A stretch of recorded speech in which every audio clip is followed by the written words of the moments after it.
But I think both can be the case. And Everton, again, if they buy into Sean Dyche, they can save their season.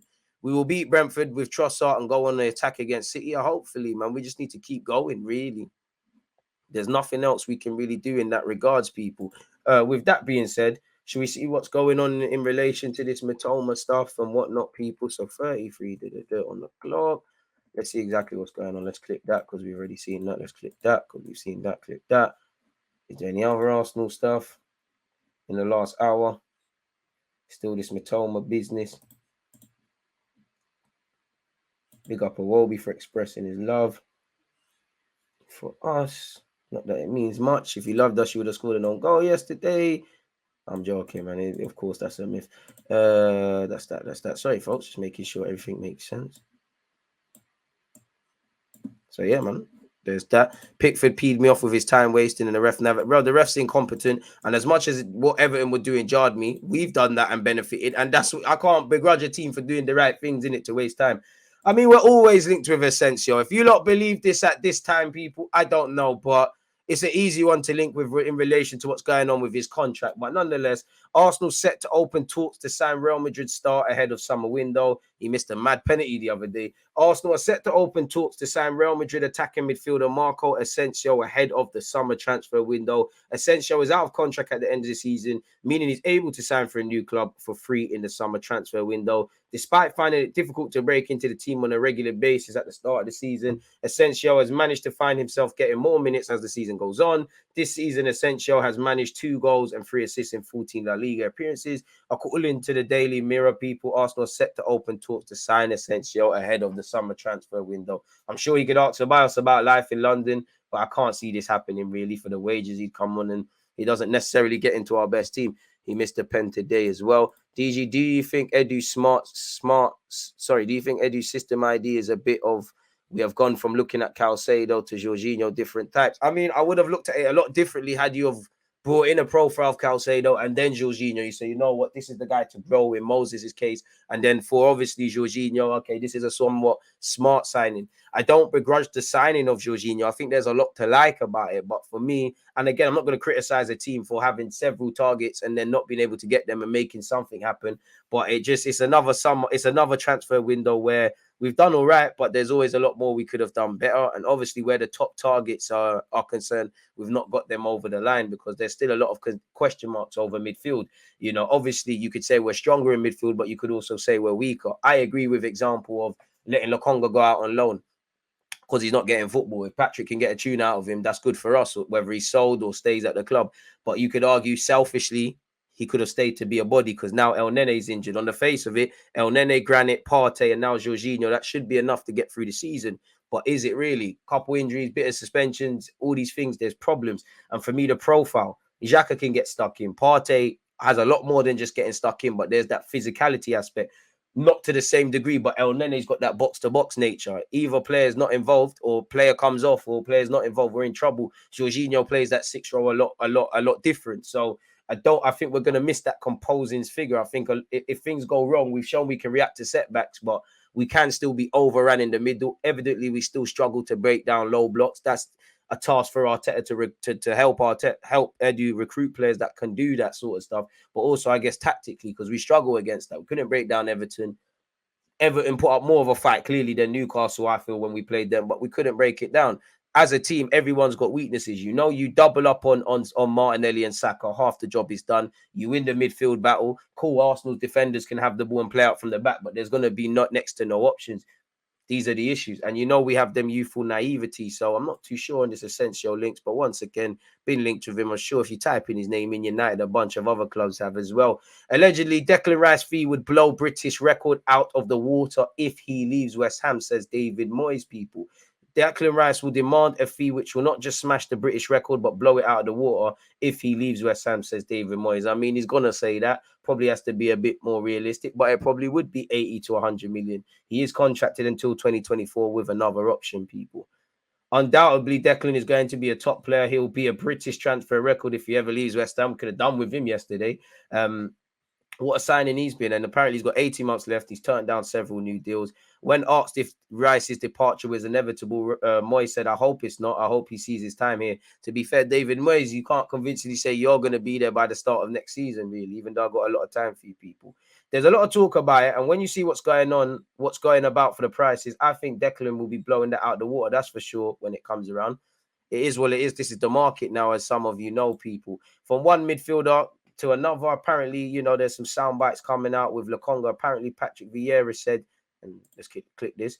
I spoke with Edu, and he really gave me the full picture of the player in terms of his character, both on and off the pitch. We always want to know what kind of players we are signing. Now we also know what side of the game he needs to improve. We're talking about experience with Sambi in a sense that he knows the Premier League, does he?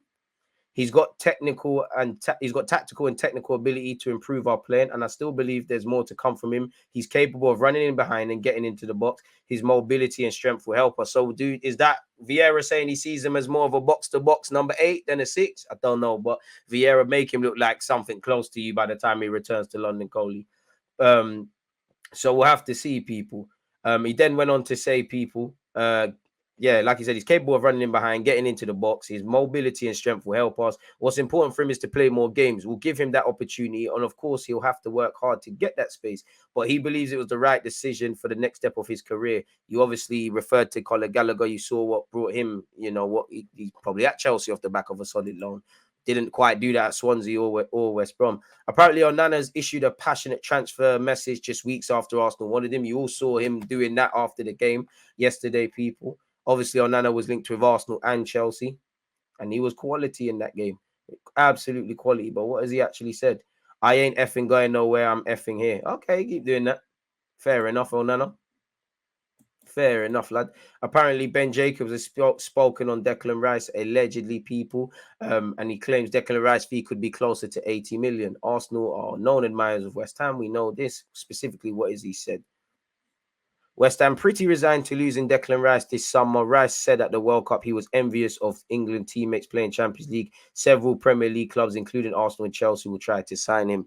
That was today, obviously the 5th of February. Smash the like button, people. So, yeah. Although Moyes predicts getting a British transfer record fee, 107 million following Enzo Fernandez's Chelsea move, Rice's contract expires in the summer of 2024. Suitors hoping for 70, 80 million, but no doubt West Ham will try and use Enzo fee, and even the failed Moses Caicedo bid 70 million as a new yardstick.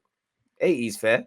But again, if I'm West Ham, I don't really care what Chelsea or Arsenal need to do. I'm putting you against each other, really, and playing chicken at least until August and saying, you know what, Declan Rice leave. One has to imagine Rice has to be kind of prepared. Hopefully there's a gentleman's agreement, but Rice kind of has to be prepared to burn some potential bridges at his football club, people.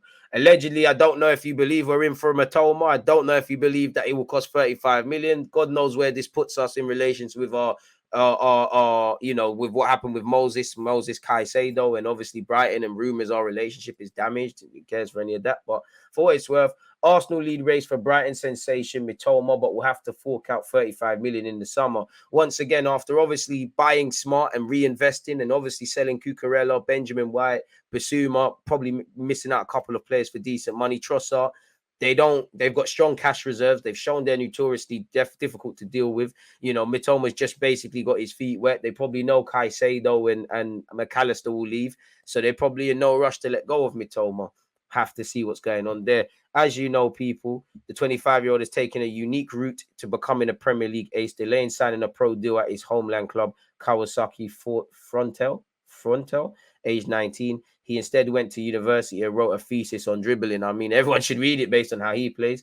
Obviously, he signed for just 2.7 million in 2021, and in 2023 or 2022, 2023, even if he was sold for 35 million, what a profit that is. Obviously, he's been on loan, people. He has 7 goals and 2 assists in 20 games, and apparently his impressive performances have attracted the attention of the Gunners, reports Fabrizio Romano. He has a contract until the summer of 2025. De Zerbi will be desperate to keep him. So you'd imagine maybe they're selling him and it's a quick profit, but you'd imagine he's in line, you know, for a better deal, really, especially if he keeps this up. I mean, every interest doesn't mean you're going to bid for the guy, really. You know, he's drawing an interest from a lot of clubs if he keeps developing. We know Brighton does the thing. Romano said, I think top clubs know that Mitoma's priority is now to focus on Brighton and not on any big move yet. For sure, he's already worth more than 35 million, but it's not the time for negotiations at this stage. It's more top recruitment from Brighton. They've unearthed another gem who is in great form at the moment. I don't think anyone would disagree with what's been said there. Liverpool, Real Madrid, City to fight out for Jude Bellingham. Declan Rice could stay in London, but not at West Ham. And Moses Caicedo wants a top 4 club where Liverpool, Arsenal, Man United, Chelsea, all of various degrees. But I think he and anyone else, even Spurs, they could all do with him. What we have to accept is for Declan Rice and Moses or anyone else that's half talented, Zubimendi potentially, there's going to be a fight. So by all means, go after, convince. If you get them, great. If not, move on. What is this article saying? I mean, no, I would love Jude Bellingham. That's a myth for Arsenal Football Club. Unless Kroenke wants to dig deep into his pocket. Scrolling all the way down. Declan Rice, allegedly 80 million people. While a move to West London is now unlikely, Rice will look certain to bring the curtain down on his time in East London this summer. Rice has smash the like button, people. Rice has been at West Ham his whole career, making 221 appearances for the Hammers in all comps since he made his debut in 2017. The club find themselves in the middle of a relegation battle. We know this. Rice will look to push for a move away at the end of the season, having already turned down a number of contract renewals at the London Stadium. He has made it no secret that he wants to play in the Champions League, something West Ham have failed to offer him, which saw him speak openly of his desire to play at the top level in the game, making the point you only get one career. He did say, I see my friends who play in the Champions League winning big trophies. You only get one career, and at the end of career, you want to look back at what you've won. So we'll have to see. Barring a total capitulation of the season, Arsenal will be able to offer him just that next season, people. The Gunners emerged as a surprise runner in the race for Rice last summer. I mean, we've seen this. We're confident of buying people. We lead the race, etc. Until people are holding scarves, signing on the dotted line, anything's up for debate. So by all means, go after all your targets, but be able to react. And we've made him our top summer target, people. Arsenal are prepared to break the transfer record, and Mikel Arteta's side also prepared to break the club's transfer record to sign the England international, who's allegedly valued at around 80 million. West Ham won 100 million. And again, Moses Caicedo has interest from Arsenal, Chelsea, and Liverpool, people. He didn't get the move despite the social media antics in January. We tried the thing, it didn't bang. 2 bids rejected from Arsenal, 2 bids rejected from Chelsea. So yeah, people. We know he took to social media, but he's going to be reintegrated into the team, people. In private, it's understood that De Zerbi made it clear how important Caicedo is to his team and reinforced the importance of keeping him. With that in mind, Brighton can expect to face another barrage of bids for the youngster when the window reopens in the summer, people. Apparently, the Italian manager appeared to open the door to Caicedo's exit on Sunday, saying the team were ready to move on without him. I mean, they're not missing Trossard, they're not missing Cucurella, Benjamin White, or anyone they've sold, really. That was the previous statement. Arsenal are one of the most likely contenders to go back in for Caicedo. I mean, if he's going to cost 70, 80 million and Declan Rice that's 160 on 2 midfielders, really. And what does that mean for Xhaka and Partey and any other areas Mikel Arteta wants to address? I assume he wants to look for a right back as well, maybe a striker with a different profile. There's potentially a case to bring in another winger. As we know, Liverpool were linked with him and they're going to need to rebuild their midfield, and probably that's where he walks in quickest, really. He has a contract until 2025, but another big money offer in the summer could see the Seagulls cash in next time around. You hope Edu, when the window's shut, he's dotting I's and crossing T's in the back burners to get these guys in, whether it's Declan Rice and Moses or one of the two or none of them, and alternative targets. We have to be prepared to move in any scenario, people. Allegedly, as you can see there, let's refresh this. Arsenal are now the favourites to sign Yuri Tielemans. Everything's going full circle. Before that, allegedly, Arsenal have joined the race to sign Ansu Fati, and we've joined the clubs like Bayern Munich and Tottenham in the race to sign the 20-year-old, people. Not too sure if we should believe that. Arsenal, the overwhelming favourites to sign Tielemans in the summer, people. So I don't see us getting Moses, getting obviously Declan Rice and Tielemans. It would bring a lot of youth into our midfield, where you look at Jorginho, who we've just signed for at least another year, Xhaka and Partey, and El Nene would significantly bring them down. I don't think we get 2 of the 3, let alone 3 of the 3, but it would be nice. Ben Jacobs has said Arsenal will still be there for sure, and we know that Tielemans very much wanted that move a year ago and was hoping that something might come off throughout the summer, but Arsenal moved in a different direction. We've just heard about Declan Rice breaking the transfer record from David Moyes. We know we face competition to sign Declan Rice. We also know Martinelli has signed a new deal at the football club until 2027 with the option of another one. Lokonga has said it was not easy to leave Arsenal in terms of game time. It could, God forbid, but allegedly Arsenal have set their sights on Callum Hudson-Odoi, whose days appear numbered at Chelsea. Allegedly, we considered a move for Ajax's Edson Alvarez before, obviously, ultimately signing Jorginho, and we were close to triggering Zubamendi's release clause in Jan before he made it clear he didn't want to leave his hometown club mid-season, allegedly. So that appears to be the transfer news, people, allegedly. So we'll have to see. The dream is free. The